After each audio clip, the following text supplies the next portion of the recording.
साथियों, स्वागत है फिर से अपना YouTube channel vision online classes में। हम आशा करते हैं आपकी बिहार डीएलएड की तैयारी की परीक्षा की तैयारी काफ़ी ज़बरदस्त तरीके से चल रही होगी। आज का ये विज्ञान का यानी साइंस का प्रैक्टिस सेट 2 होगा। इसके पहले हम एक प्रैक्टिस सेट करा चुके हैं जो चैनल के प्ले लिस्ट में होगा, बिहार डीएलएड के नाम से प्ले लिस्ट होगा। वहाँ से जाकर आप वीडियो को देख सकते हैं। काफ़ी मस्ट इंपॉर्टेंट प्रैक्टिस सेट कराए हैं, पढ़े वहीं जो एग्जाम में पूछा जा रहा है।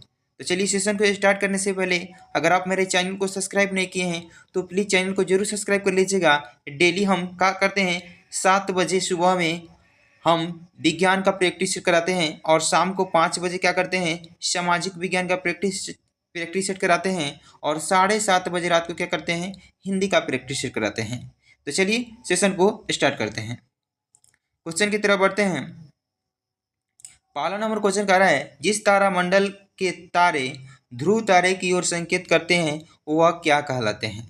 तो सप्त सप्तर्षि कहलाते हैं, मृग कहलाते हैं कि वृश्चिक कहलाते हैं कि वृष कहलाते हैं? तो चलिए क्वेश्चन नंबर 1 का आंसर लगाइए फटाफट और अपना स्कोर बताइएगा। आपका स्कोर 20 में से लास्ट में कितना आ रहा है? तो चलिए क्वेश्चन नंबर 1 का आंसर लगाइए फटाफट। क्या होगा इस क्वेश्चन का सही जवाब?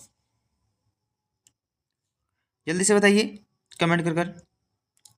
तो चलिए क्वेश्चन नंबर 1 का आंसर होने वाला है ऑप्शन नंबर ए ई से करेक्ट हो जाएगा, यानी सप्तर्षि कहा जाता है। क्या कहा जाता है? तो सप्तर्षि कहा जाता है। ए ई जे करेक्ट हो जाएगा।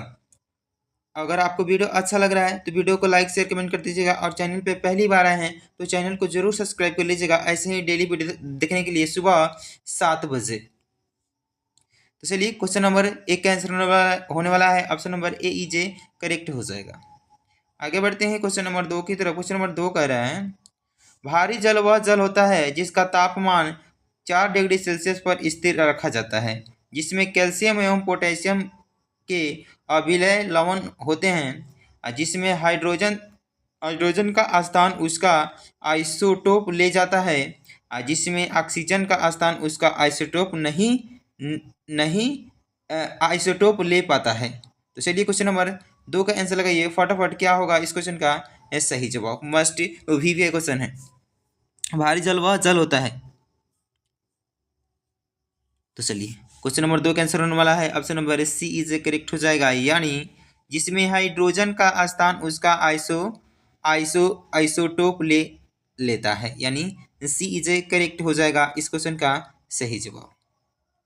आगे बढ़ते हैं क्वेश्चन नंबर 3 देख लेते हैं। क्वेश्चन नंबर 3 कह रहा है, परमाणु नाभिक के अवयव है। तो परमाणु नाभिक के अवयव कौन है? इलेक्ट्रॉन और प्रोटॉन, इलेक्ट्रॉन और न्यूट्रॉन, प्रोटॉन और न्यूट्रॉन कि प्रोटॉन न्यूट्रॉन और इलेक्ट्रॉन?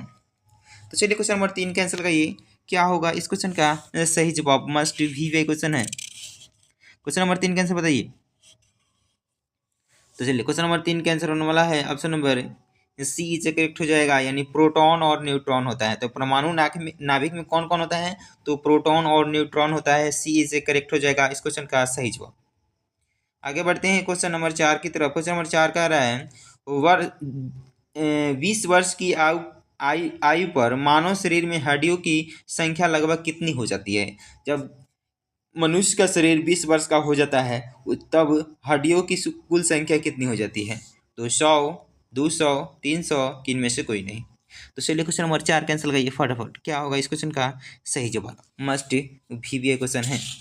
अगर वीडियो आपको अच्छा लग रहा है तो वीडियो को लाइक शेयर कमेंट कर दीजिएगा और चैनल पे पहली बार आए हैं तो चैनल को ज़रूर सब्सक्राइब कर लीजिएगा।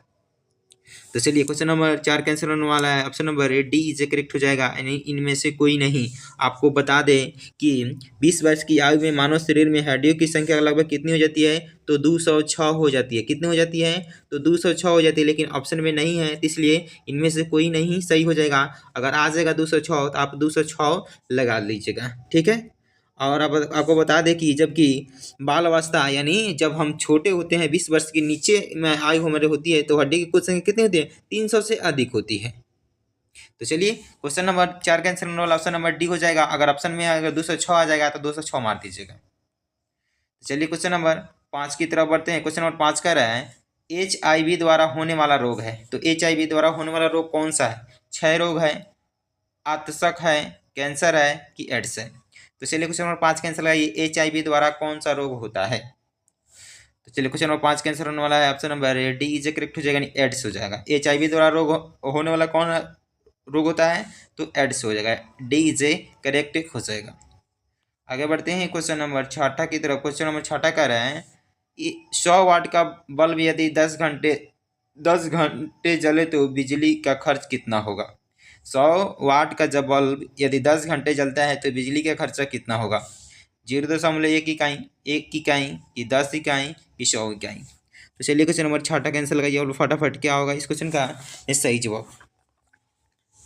तो चलिए क्वेश्चन नंबर 6 कैंसिल होने वाला है, option number B is correct हो जाएगा, यानी 1 इकाई। आपको बता दें बिजली का अगर खर्च निकालना होगा तो बिजली का खर्च बराबर क्या हो जाएगा?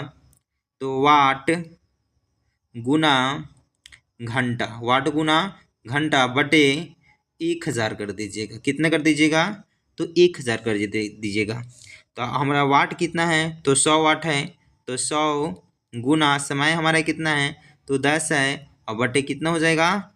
तो 1000 हो जाएगा। 1000 यहाँ क्या कर लिख दीजिएगा।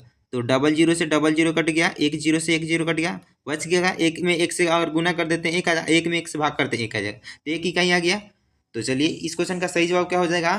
तो वी इज ए करेक्ट हो जाएगा। फार्मूला लिख लीजिएगा, बिजली का अगर खर्च निकालना हो तो वाट गुना घंटा बटा 1000। तो हमारा दे दिया था वाट कितना है? तो 100 वाट, गुना समय कितना दे दिया था हमारा? तो 10, 1000 नीचे है, तो एक 10 से 10 काट दिए, और 00 से 00 काट दिए, एक में एक से गुना करेंगे 1 हो जाएगा, एक में एक से भाग करेंगे तो 1 इकाई, यानी वी इज ए करेक्ट हो जाएगा इस क्वेश्चन का सही जवाब। आगे बढ़ते हैं क्वेश्चन नंबर 7 की तरफ। क्वेश्चन नंबर 7 कह रहा है पानी का घनत्व अधिकतम होता है, तो पानी का घनत्व अधिकतम कितना होता है? तो 100 डिग्री सेल्सियस पर कि 4 डिग्री सेल्सियस पर कि 0 डिग्री सेल्सियस पर कि -4 डिग्री सेल्सियस पर? तो पानी का घनत्व अधिकतम कितना हो सकता है? तो चलिए क्वेश्चन नंबर 7 कैंसिल लगाइए फटाफट, मस्ट भी क्वेश्चन है। तो चलिए क्वेश्चन नंबर 7 कैंसिल होने वाला है, option number B is correct हो जाएगा, यानी 4 डिग्री सेल्सियस हो जाएगा। पानी का अधिकतम घनत्व कितना हो जाएगा? तो 4 degree Celsius, B is a correct हो जाएगा। आज जबकि आपकी पूछ देंगे अधिकतम पूछा है तो 0 डिग्री पर पानी का पानी जमता है तथा 100 डिग्री पर पानी उबलने लगता है। और लिख लीजिएगा नोट में, 0 डिग्री पर पानी जम जाता है और 100 डिग्री पर पानी क्या होता है? उबलने लगता है। और पानी का अधिकतम घनत्व कितना होता है? तो 4 डिग्री सेल्सियस होता है। नहीं, बी जे करेक्ट हो जाएगा इस क्वेश्चन का सही जवाब। आगे बढ़ते हैं क्वेश्चन नंबर 8 की तरफ। क्वेश्चन नंबर 8 कह रहा है भूपपटी में सर्वाधिक पाया जाने वाला तत्व कौन सा है? तो भूपपटी में सर्वाधिक पाया जाने वाला तत्व कौन सा है? तो ऑक्सीजन है, नाइट्रोजन है, मैग्नीज है कि सिलिकॉन है? तो चलिए क्वेश्चन नंबर 8 कैंसिल लगाइए, क्या होगा इस क्वेश्चन का सही जवाब।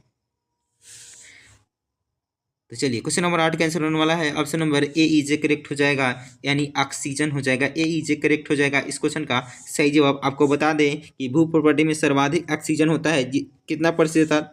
तो 46.46% ऑक्सीजन की मात्रा होती है, यानी इस क्वेश्चन का सही जवाब हो जाएगा option number A is a correct हो जाएगा।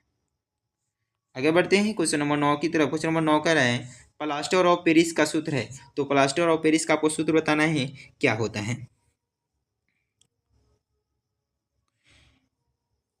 तो चलिए क्वेश्चन नंबर 9 का आंसर होने वाला है, ऑप्शन नंबर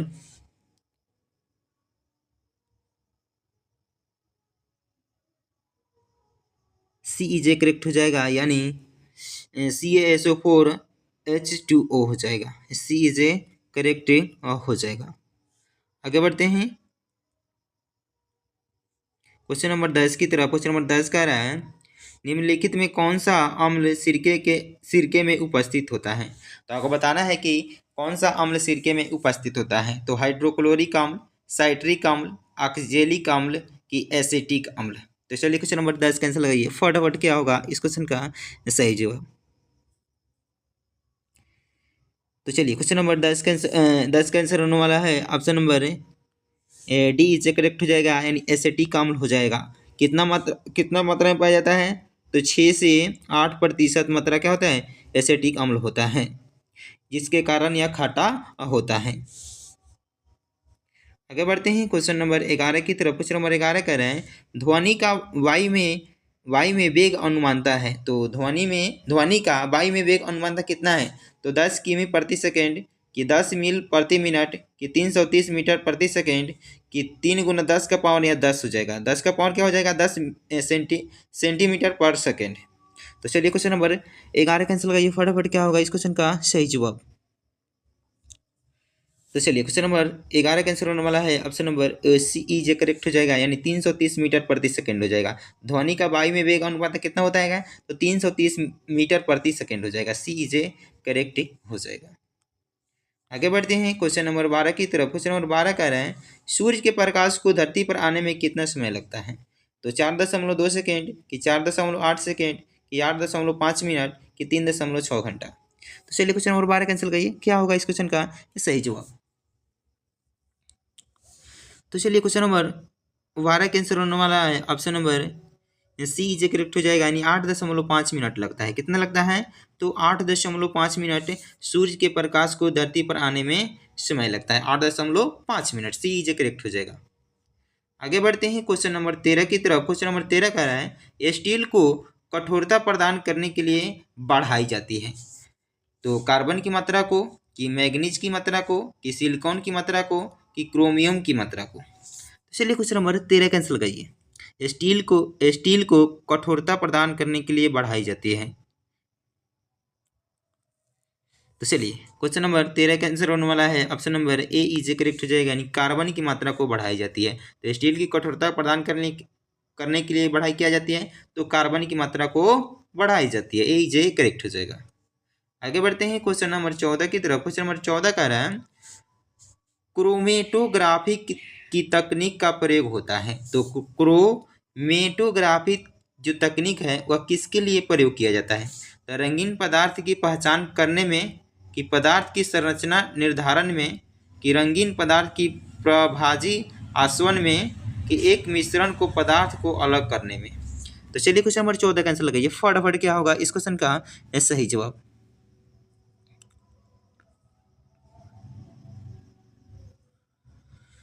चलिए क्वेश्चन नंबर जल्दी से बताइए 14 का आंसर क्या होगा? चलिए क्वेश्चन नंबर 14 का आंसर होने वाला है option number D is correct हो जाएगा, यानी एक मिश्रण को पदार्थ को अलग करने में, यानी डी इज करेक्ट हो जाएगा इस क्वेश्चन का सही जवाब। आगे बढ़ते हैं क्वेश्चन नंबर 15 देख लेते हैं। क्वेश्चन नंबर 15 कह रहा है घरेलू एलपीजी या एलपीजी होगा। एलपीजी सिलेंडरों में दाब मापक नहीं प्रदान किए जाते हैं क्योंकि ये बहुत महंगे होते हैं, कि ये एलपीजी सिलेंडरों में गैस की मात्रा को प्रदर्शित नहीं कर सकते हैं, कि इनका उपयोग निरापद नहीं है, कि ये एलपीजी द्वारा चूक हो जाते हैं।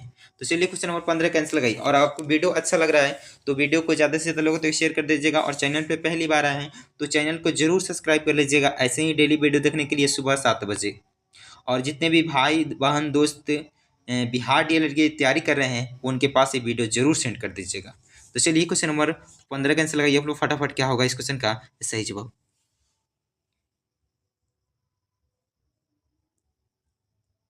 जल्दी से बताइए इस क्वेश्चन का ये सही जवाब। मस्ट वीवीआई क्वेश्चन है। क्वेश्चन नंबर 15 कैंसिल लगाइए। तो चलिए क्वेश्चन नंबर 15 का आंसर होने वाला है option number D is correct हो जाएगा, यानी एएलपीजी द्वारा चूक हो जाते हैं। डी इज करेक्ट हो जाएगा इस क्वेश्चन का सही जवाब। डी इज करेक्ट हो जाएगा। आगे बढ़ते हैं क्वेश्चन नंबर 16 की तरफ। क्वेश्चन नंबर 16 कह रहा है प्रकाश विकिरणों की प्रकृति होती है। तो प्रकाश विकिरणों की प्रकृति कैसी होती है? तरंग के समान होती है, कि कण के समान होती है, कि तरंग एवं कण दोनों के समान होती है, कि तरंग एवं कण किसी के समान नहीं होती है। तो चलिए क्वेश्चन नंबर 16 कैंसिल लगाइए। मस्ट वीवीआई क्वेश्चन है। तो चलिए क्वेश्चन नंबर 16 का आंसर होने वाला है option number C is correct हो जाएगा, यानी तरंग एवं कण दोनों के समान होती है। सी इज करेक्ट हो जाएगा। आगे बढ़ते हैं क्वेश्चन नंबर 17 देख लेते हैं। क्वेश्चन नंबर 17 कह रहा है शुष्क बर्फ है। तो शुष्क बर्फ क्या है? ठोस पानी है, कि ठोस कार्बन डाइऑक्साइड है, कि निर्जल बर्फ है, कि ठोस हाइड्रोजन पेरोक्साइड है। तो चलिए क्वेश्चन नंबर 17 कैंसिल लगाइए। तो चलिए क्वेश्चन नंबर 17 का आंसर होने वाला है option number B is a correct हो जाएगा, यानी ठोस कार्बन डाइऑक्साइड है। शुष्क बर्फ क्या है, तो ठोस कार्बन डाइऑक्साइड हो जाएगा, वी इज ए करेक्ट हो जाएगा। आगे बढ़ते हैं क्वेश्चन नंबर 18 की तरफ। क्वेश्चन नंबर 18 कह रहा है आयतन के अनुसार वायु में नाइट्रोजन का प्रतिशत लगभग कितना होता है। तो आयतन के अनुसार वायु में नाइट्रोजन की मात्रा कितना होती है, तो 78%, 82%, 76% कि 74%। तो चलिए क्वेश्चन नंबर 18 का आंसर लगाइए फटाफट। अगर वीडियो आपको पसंद आ रहा है तो वीडियो को ज़्यादा से ज़्यादा लोगों तक शेयर कर दीजिएगा। जितने भी व्हाट्सएप ग्रुप, फेसबुक ग्रुप है, इस वीडियो को जरूर सेंड कर दीजिए। क्वेश्चन नंबर 18 का आंसर बताइए। तो चलिए क्वेश्चन नंबर 18 का आंसर होने वाला है option number A is correct हो जाएगा, यानी 78% हो जाएगा। तो आयतन के अनुसार वायु में नाइट्रोजन की मात्रा कितनी है, तो 78% हो जाएगा, यानी ए इज करेक्ट हो जाएगा इस क्वेश्चन का सही जवाब। आगे बढ़ते हैं क्वेश्चन नंबर 19 की तरफ। क्वेश्चन नंबर 19 कह रहा है घरेलू विद्युत परिपथ में उदासीन तार का रंग होता है। जो घरेलू विद्युत परिपथ में जो उदासीन तार होता है उसका रंग कैसा होता है, तो लाल होता है, हरा होता है कि काला होता है कि पीला होता है। तो चलिए क्वेश्चन नंबर 19 कैंसिल लगाइए फटाफट। तो चलिए क्वेश्चन नंबर 19 का आंसर होने वाला है option number A C is correct, यानी काला होता है। उदासीन तार का रंग कैसा होता है, तो काला होता है, यानी सी इज करेक्ट हो जाएगा। हमारे घरेलू विद्युत पथ में कितने वोल्ट का करंट पहुंचती है, तो 220 वोल्ट, 220 वोल्ट। तो चलिए आगे बढ़ते हैं क्वेश्चन नंबर 20 की तरफ। क्वेश्चन नंबर 20 कह रहा है विज्ञान दिवस कब मनाया जाता है। तो विज्ञान दिवस आपको बताना है कब मनाया जाता है, 28 फरवरी, 29 फरवरी, 29 जनवरी कि 30 जनवरी। तो चलिए क्वेश्चन नंबर 20 कैंसिल लगाइए। ए प्रैक्टिस सेट का ये लास्ट क्वेश्चन होगा और अपना स्कोर बताइएगा कि 20 में से आपका स्कोर कितना आया है। तो चलिए क्वेश्चन नंबर 20 का आंसर होने वाला है option number A is correct हो जाएगा, यानी 28 फरवरी को मनाया जाता है। विज्ञान दिवस कब मनाया जाता है, तो 28 फरवरी के, ए इज करेक्ट हो जाएगा। चलिए आज के लिए इतना ही था, फिर मिलते हैं अगले वीडियो में। अगर वीडियो आपको पसंद आया है तो वीडियो को लाइक शेयर कमेंट कर दीजिएगा और चैनल पे पहली बार आए हैं तो चैनल को जरूर सब्सक्राइब कर लीजिएगा ऐसे ही डेली वीडियो देखने के लिए। जय हिंद।